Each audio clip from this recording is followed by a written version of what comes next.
Hello and welcome to this tutorial, and in this tutorial we'll be learning how we could add some more widgets to our application. Now in the previous tutorial we have already learned how you could add a button, and we have already learned how you could set up the layout of the button and also how we could change the background color of the button as well as the background color of the layout. Now in this tutorial what we are going to do is that we are going to add one more widget to our layout, and that widget is going to be the edit text widget, which allows the user to edit some text onto our application. So in order to do that, the first thing which we need to do is that we need to import the edit text. So in order to do so, we go here and we type import android dot widget. As it is widget, it is present in the widget package, so we type android dot widget dot edit text, and it is going to import the edit text for us. Now let's go ahead and create the object for edit text in a similar fashion in which we have created the object of the button right over here. So in the same fashion we go ahead and create the object for edit text. So we type edit text, and let's say we name the edit text as, let's say we want to accept the username, so we type edit text username equals new edit text, and in the parameters we are going to specify this. Now once this is done, the next thing which we do is we set IDs to the edit text as well as the button. Now what happens is that whenever you want to use some of these widgets for further application, we need certain IDs so that we could call them or reference them by using these IDs. So it is important that you set IDs to the button as well as the text.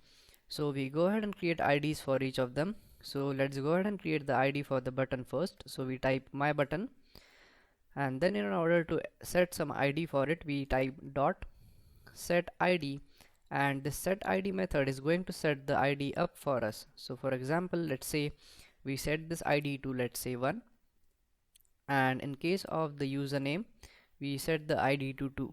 So we type the name, which is username, and then we type dot set ID, and let's name this ID as 2. So what happens is that whenever we want to reference to this button or when we want to reference to this username, we could simply specify this ID right here so that we could get back to that. Now once this is done, the next thing which we do is we want to make sure that the username has a proper layout.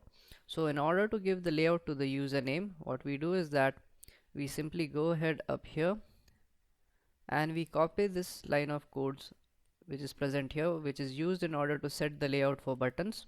So we simply copy it, and as we are going to use the same method for setting up the layout, we just paste it and then we replace this button details by username.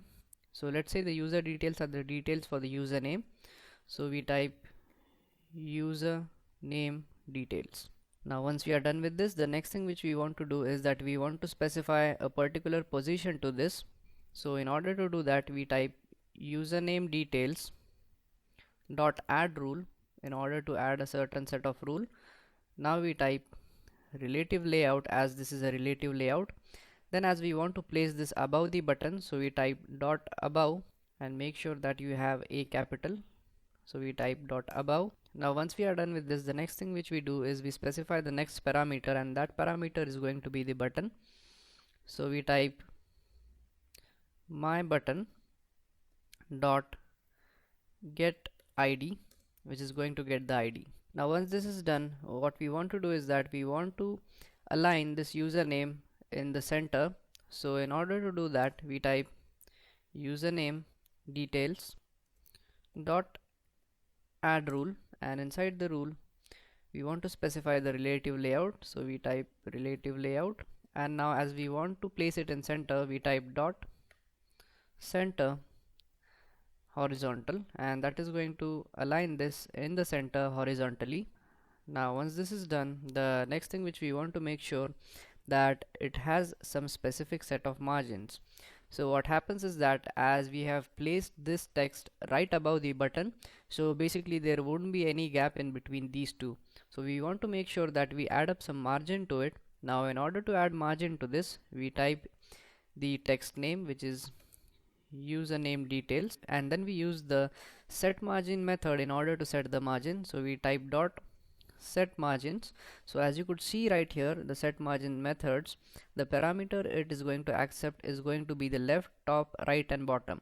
So in the first parameter you are going to specify the margin which is to be left to the left side, then we have the margin which we want to leave on the top, then we have the margin to the right, and finally we have the margin to the bottom. So as in this case, as we only want to specify the margin to the bottom, so what we do is that in the set margin methods, the first three parameters are going to be 0, and let's say the third parameter which we want to use is 50. So basically in the bottommost parameter we want to specify the margin of 50 pixels, so we add 50 to the end of it. Now once this is done, the next thing which we want to do is that we want to add the username onto the layout. So we type my layout, which is our layout name. Then we use the method add view in order to add this username onto the layout. So we type dot add view username, and the details of the username are username details. Now once this is done, we have successfully added this onto the layout. Now in order to check if our application performs correctly, we save the code and we run it on the emulator. So as you could see, our application is up and running, and we have the button right here, and we also have the text box over here, and we could enter any text onto this text box. So if you want to enter text, we simply click on it, and when we click on it, as you could see that the keyboard pops up and we could type any text onto this. So basically we have created the text box successfully, and what happens is that as you could see, the size of the text box is very small. So in the next tutorial what we'll be doing is that we are going to learn how you could resize this text box by using DIP, which is called as the density independent pixels. So basically as you could see that we have the text box, we have the button, and we also have the margin of 50 pixels right in between them, and that is because we have used the set margins method in order to set the margins between them. So in the next tutorial we'll be learning how we could increase the size of this text box by using density independent pixels. So thank you very much for watching this tutorial, and I'll see you guys in the next tutorial. Thank you.